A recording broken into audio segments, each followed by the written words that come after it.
Good morning, good afternoon, good evening to East Central Missouri and the world, and welcome to the James Strong Show podcast number 357. Thank you for joining us. Thank you for making us a part of your day. I appreciate it.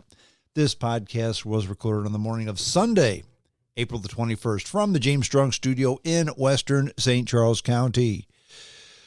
I was in Canada all week on business this past week. I will tell you that springtime has not yet come to Canada. I mean, I think it got into the 50s some of the days maybe. Many of the days were cloudy and overcast and rainy. And the trees, to say nothing was green is being kind. Yeah, there was some green grass on the ground, but the trees didn't even have buds on them yet. I mean, you could see some of the trees were, you could see where the buds were starting to form, but they had not popped. They weren't green. There were no flowers. There was nothing. It is still wintertime in Canada. I love going to Canada. Canada's a wonderful country. I love donuts, and Tim Hortons has some of the best coffee and donuts around. So I went there 3 times, but, as far as the weather goes, if some of my Canadian listeners are listening to this, don't take any offense, but man, your weather is just awful. I mean, I think weather's bad in the Midwest, where we have a good 4 months of winter, I guess I would say. December, January, February, March. Okay, by April, it's getting pretty good. We still have pretty good weather through November usually, but December, January, February, March, those are pretty much wintry type months, okay? Maybe the first part of December is not too bad. Last part of March isn't too bad. So a stretch, you could say we have 3 months of bad weather. You guys up there, I think it's 6, 7, at least, maybe 8 months of cold weather. So I love you guys, but I'll take our weather any day. Of course, you people in California and Florida are saying, well, just live where we live, and you have 12 months of good weather, which... okay, but it costs too much to live in those places. But that's another story for another day. Back in good old Midwestern USA and ready for another podcast. The topic of today's podcast, I haven't done a topic, touched on the topic of UFOs in a long time, so I'm going to do this. And a couple of articles came out, and they were, let's just say, conflicting at best. One of them had to do with a government report that said, there's really no such thing as UFOs again. So they're back to doing what they were doing before, okay? And the new explanation that the government has is just ridiculous. I mean, it's taken them this many years to go from UFO to UAP. Yeah, there's something out there we don't know what it is to. Yeah, you know what? It's all fake. It's all made up, and you people don't know what you're talking about. So we're back to the public is stupid, okay? And then there's a report from a military man who said, look, this is what I saw. And I don't care what you say, but this wasn't that. Okay. So back and forth. And the topic of today's podcast is little green men or little men in black. Okay. Are there really space aliens out there? Of course, little green men is ridiculous because everybody knows they're not little green men. They're little gray bots or, androids or something like that. But they're not green, they're gray. Everybody knows that. But if they don't exist, at least the little men in black, the government naysayers, are the ones out there. So we're going to investigate this in today's podcast, little green men or little men in black. But before we get to that, I want to tell you about a book that I'm reading. In fact, it's the second book that I've read on this guy. And I'm fascinated by people who are a ton smarter than me. Now, okay, I understand what you're saying. There's a lot of people out there like that. Yeah, there are. But I'm talking about not just smarter than me. I'm talking about on another planet smarter than me or you or anybody else that you know, okay? Who fits into that category? Elon Musk fits into that category. Forget about what you think about his political views. I'm talking about just on the smarts level, okay? Thomas Edison was somebody like that. Steve Jobs was a guy like that. You could say maybe Bill Gates was, maybe, I don't know. Zuckerberg, maybe. There's a lot of guys out there. Let me rephrase that. There's not a lot. There are a handful of them, okay? But one of them that I was just fascinated with, I read a book recently called The Vagabonds, and it had to do with the summertime jaunts that were made by Thomas Edison and his buddies Henry Ford, Harvey Firestone. Was that Firestone's name? The tire guy, and John Burroughs, the naturalist. And they would go on these summer jaunts, camping trips in cars provided by Ford, of course. But as I read about this, things about Ford that came out were just amazing. So now I'm reading a book about Henry Ford, and it's called "I Invented the Modern Age." And I looked at it, did he really? I'll read the book and find out. And friends, when it came to manufacturing and doing stuff and moving from one age to another,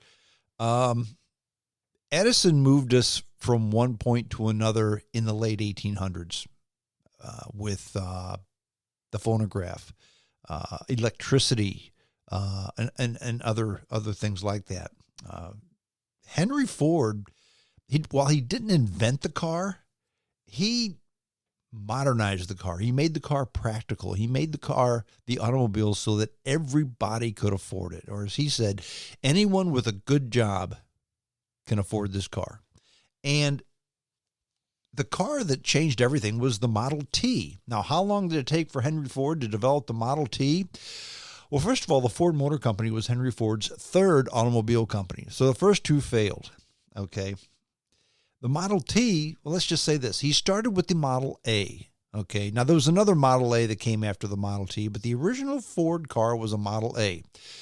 And then he went to B, then C, then D, then E, and he skipped a few letters. But basically, he had to get all the way to the Model T before he hit on the right car. And in the early 1900s, automobiles there were a lot of them out there, okay? A whole lot of them out there, companies. But the automobile was not like it is now. It was more like a horse and buggy with a motor.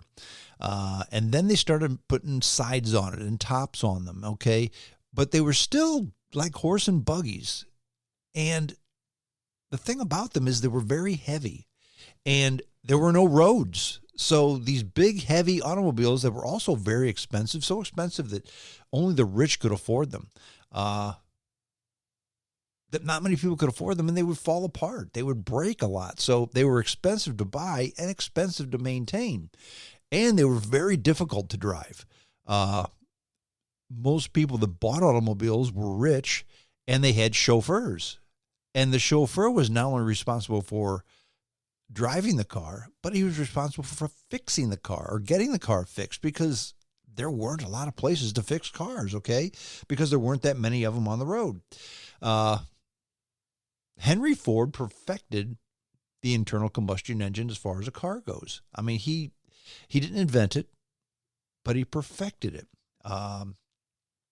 Automobiles used to be a bunch of cylinders, maybe 2 or 4, sometimes 6 cylinders, tubes kind of bunched together. And Henry Ford thought, that's ridiculous. Let's make them out of a hunk of cast iron. Oh, and by the way, let's go ahead and cut the top off and put a cylinder head on top of it, so you can get to these engines, the engine itself, easy, and machine it a whole lot easier. So Henry Ford was the first one to have an engine block and a cylinder head as 2 separate entities, because that way he could go ahead and cut holes in a piece of cast iron instead of having to take just tubes and bunch them together. The price of his car, when the Model T first came out, I think I would say 1908, something like that, it was $850. Within a few years, he had dropped the price to $260. That was in 1920, 1919, something like that. You think, well, yeah, back then, strong. That was a lot of money. Well, it was. But if you take $260 in 1920, It was $4,000 in 2021. How would you like to have a new car cost $4,000? Especially the next cheapest car was not $250. It was more like $3,000 or $2,000.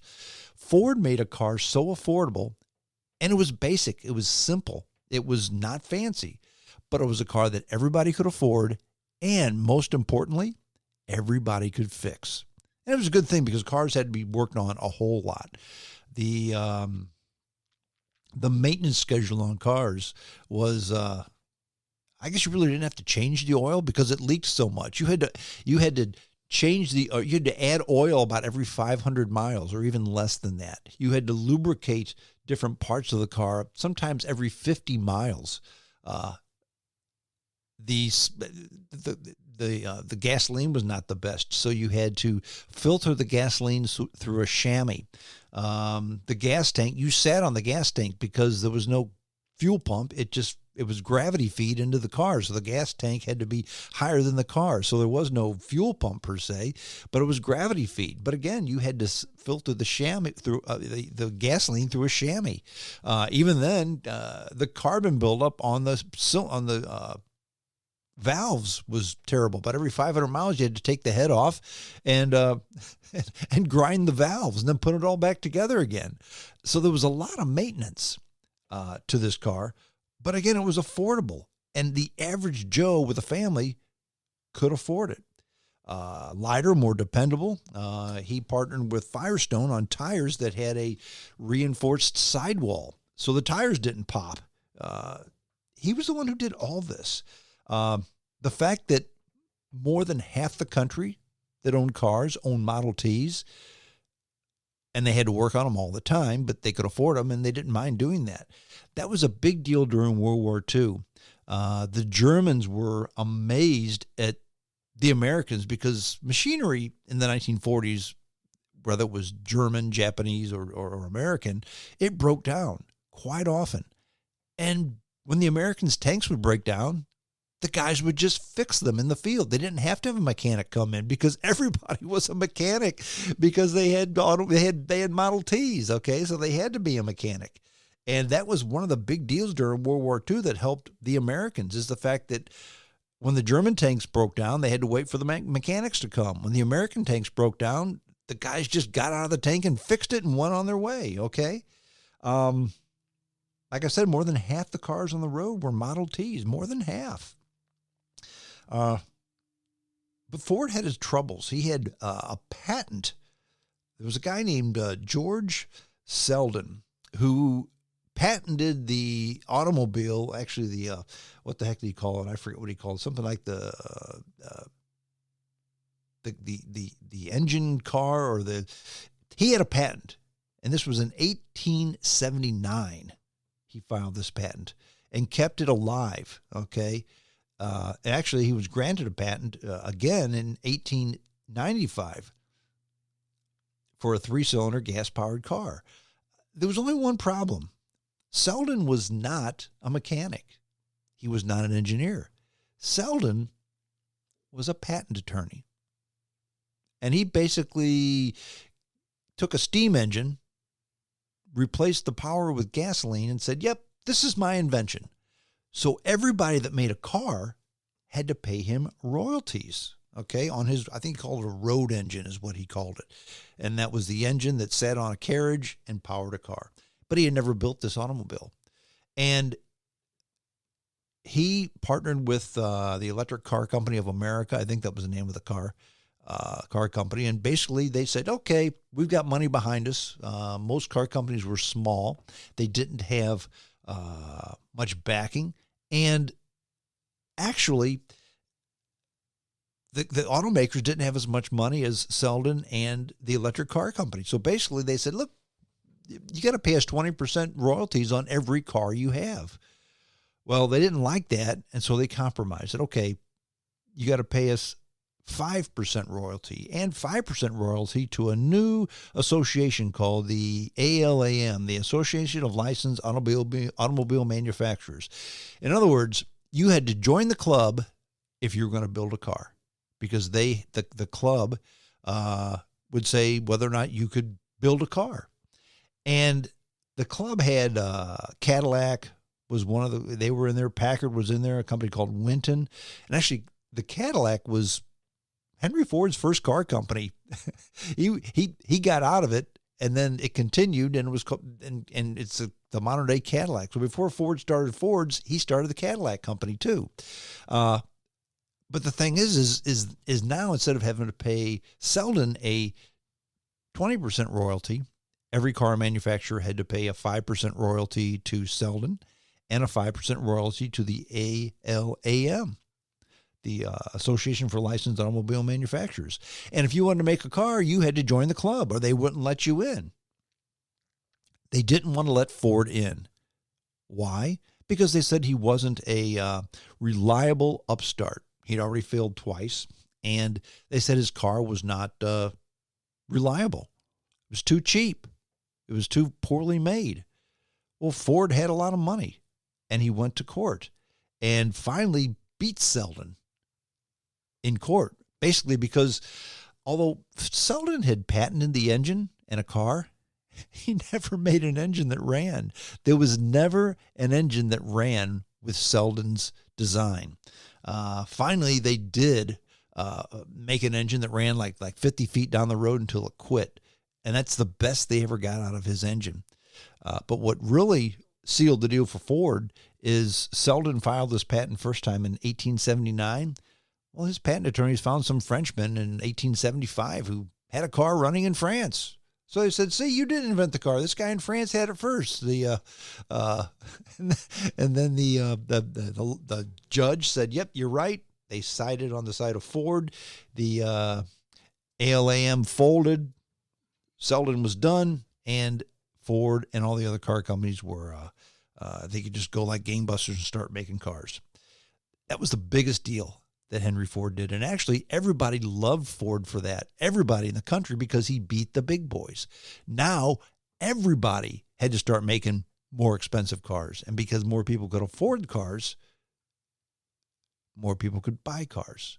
And more people did buy cars. And they had to improve the streets. And they had to improve fill in the blank. I say Henry Ford was a genius. He was. The biggest thing with Henry Ford is he was a fantastic mechanic. He wasn't a degreed engineer. He never went to a whole lot of school, but he was a great mechanic through trial and error quite often. But the biggest thing about Henry Ford, and people say, well, yeah, if I was smart like Ford or smart like Musk or smart like Edison, there's one common thread with all these guys, okay, who were the, quote, genius, unquote. Edison, Musk, Ford. Ford generally worked from 7 a.m. to 11 p.m. most every day. Not 9 to 5. Not 7 a.m. to 7, not 7 a.m. to 11 a.m. p.m. In other words, he didn't work about 8 hours a day. 16 hours a day he'd put in most every day. And that's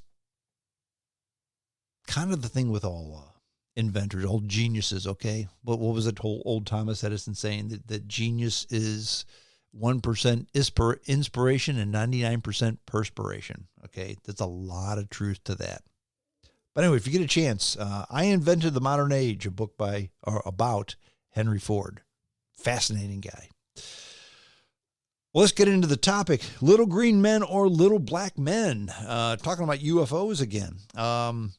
There was an article that came out, and the government for many, many years, just ever since Roswell came to be, just denied UFOs. Deny. In fact, when the Roswell thing first happened, the newspaper article said, yeah, the Air Force or the Army Air Guard, whatever they called it, and call it the Air Force then, says, yep, flying saucer crashed. It came from outer space.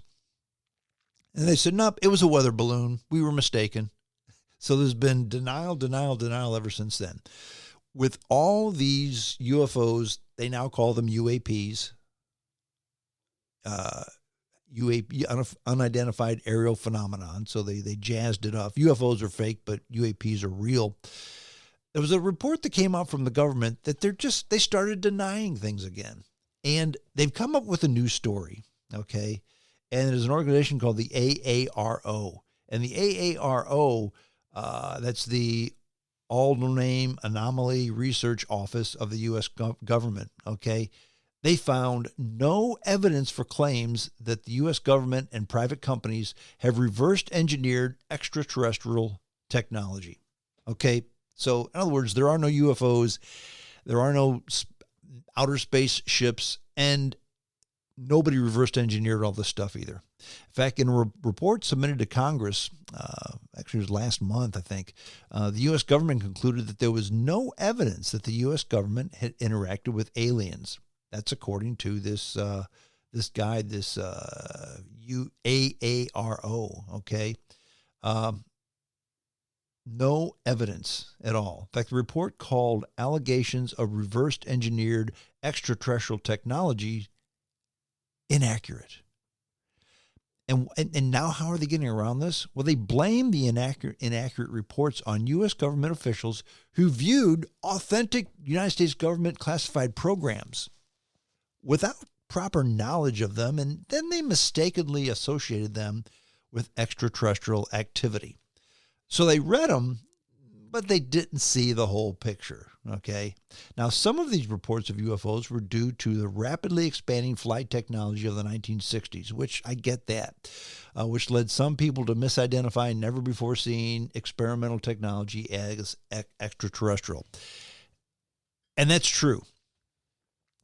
Many of the experimental aircraft that flew, first of all, they didn't paint it. They were stainless steel or aluminum or titanium.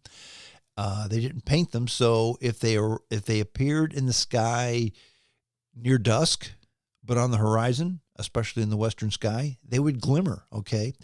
And because of the sight line, they appeared to be saucer-shaped. So a lot of that, I get it, and that's accurate, okay? I'm sure many, maybe even most, maybe almost all of those types of sightings were experimental government aircraft, because we had a lot of that in the 1960s. Now, the report also took time to address the obvious skepticism from the public, saying, a consistent theme in popular culture involves a particularly persistent narrative that the U.S. government or a secret organization within it recovered several off-world spacecraft and extraterrestrial biological remains, that it operated a program or programs to reverse engineer the recovered technology, and that it has conspired since the 1940s to keep this effort hidden from the United States Congress and from the American public. The report goes on to say that the proliferation of television programs, books, movies, and the vast amount of internet and social media content centered on the UAP-related topics most likely has influenced the public conversation on this topic and reinforced these beliefs within some section of the population. Now, Major General Patrick Ryder, he's a Pentagon spokesman, said that they approached the report with an open mind and no preconceived idea, but found no evidence to back the claims of secret programs, hidden alien technology, or anything extraterrestrial. So the new report basically says, nothing to see here. There's no reverse engineering. There were no UFOs. There was none of this stuff. It was just, well, what about all those reports that Harry Reid, Marco Rubio, United States senators, okay, countless Air Force and Navy pilots. Well, yeah, I understand what they said, but they don't know the big picture. And the big picture is they don't know what they're talking about. And besides, it's just internet hooey. Friends, absolutely nobody believes that. Nobody believes it's hooey. Now, the reports that they came out with earlier that said, most of these are explainable. And I believe that. Most probably are explainable. In fact, I'm sure that most UFO sightings are explainable. The UFO I saw, I'm sure, is explainable. I mean, everything is explainable. The The UFO I saw in the desert, it was definitely a UFO. It was something I'd never seen before. It was a light in was it the southern sky, the southwestern sky? Southwestern sky. Bright light right above the mountains, shortly after dark, past dusk, but it was a bright light that flashed.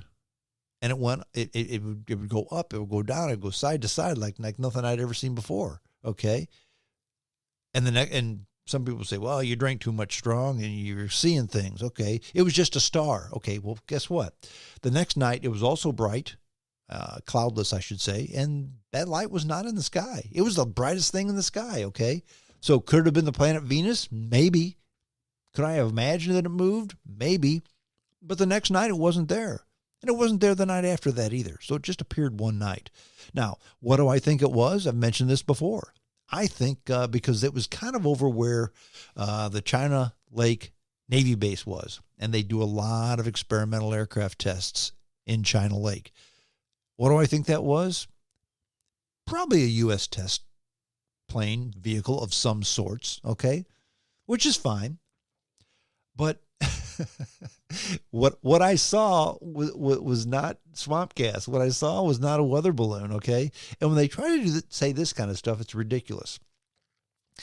When you take a Navy pilot or an Air Force pilot that says, you know what, this is what I saw, and they say, yeah, well, no, you didn't. Okay, you weren't there. He was. And these are just not one or two rogue guys who got drummed out of the military and so they want to be on coast to coast and write a book. These are guys who really, most of these guys have made no money off of this. And once upon a time, they used to keep their mouth shut because their buddies made fun of them. Now so many of their buddies have seen the same thing that they don't get made fun of anymore. So they're coming forth. And as one does, then two, then 5, then 10, then 20. Okay. So it's not hooey. It's not ridiculous stuff. And when they say that guys like Marco Rubio, guys like Harry Reid, government officials, they say, well, no, I've got this secret document that we've uncovered that says this. They say, yeah, you did see that. And it does say this, but you haven't seen the whole document. If you saw the whole document, you see that, yeah, that's not the case. So the next obvious question is, well, okay, then let's see the whole document. Nah, we're not going to show it to you. That's the problem with government. I mean, people say, well, why don't people just believe the government? Because they're serial liars. They just lie about everything. They're lying about this. Nope, you don't know the full story. Well, tell us the full story. No, thank you. They're not going to do it. And just another case. I mean, I'm almost getting tired of reading these cases, but another case where another pilot has seen stuff. And this was back not too long ago. It was a clear sunny day. There were 2 FA-18s that took off for an air combat training mission. This was off the coast of Virginia. Okay, this was not in the middle of the desert. This was in Virginia, a largely populated area. In fact, the jets, and this is actually a guy named Ryan Graves. And Ryan Graves, he's a former Navy fighter pilot and engineer, and he chairs the American Institute of Aeronautical and Astronomics. Okay. Does that name sound familiar? UIAA? Does that sound familiar? Close to the AARO. AARO says, nope, there's nothing. The AIAA says, yeah, there might be something. Okay. He's also founder of a new nonprofit, American for Safe Aerospace program. But this is his narrative. He said, he said that these jets, the 2 FA-18s, he says that they were part of his Navy fighter squadron. They climbed to an altitude of 20 or 12,000 feet, steered towards warning area W-72. That's an exclusive block of airspace 10 miles east of Virginia Beach, so it's in the ocean.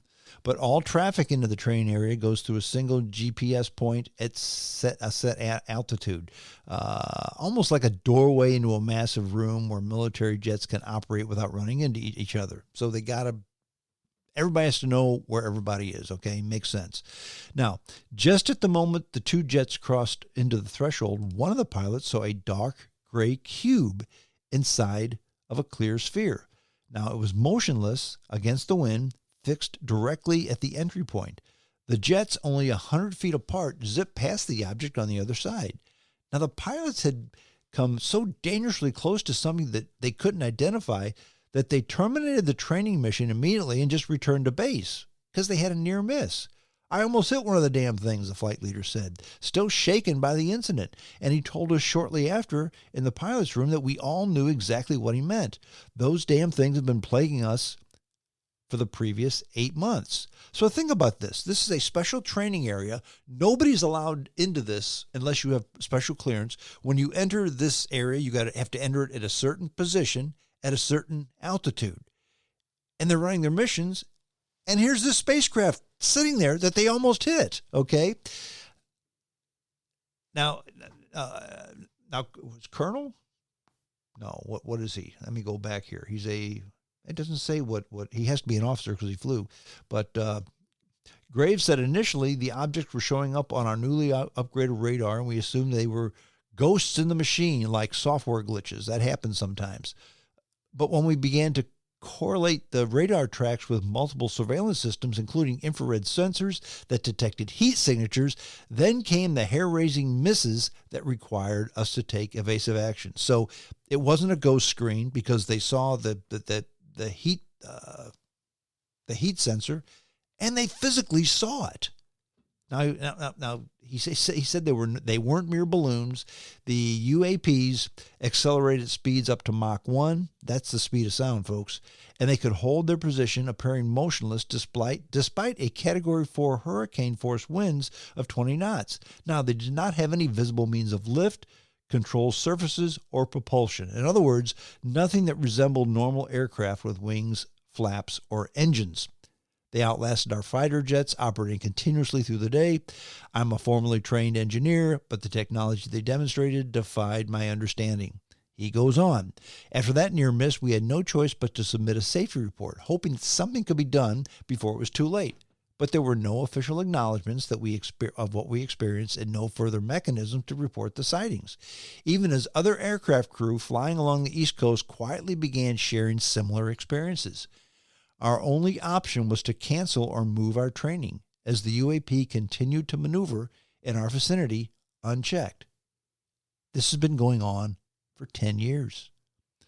He goes on. When I retired from the Navy in 2019, I was the first active duty pilot to come forward and testify to Congress.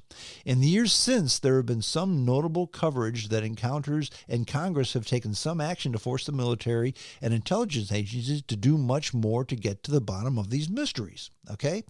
But there's been nothing else done at any level. In fact, except for we shot down a Chinese spy balloon, okay? And that's a problem.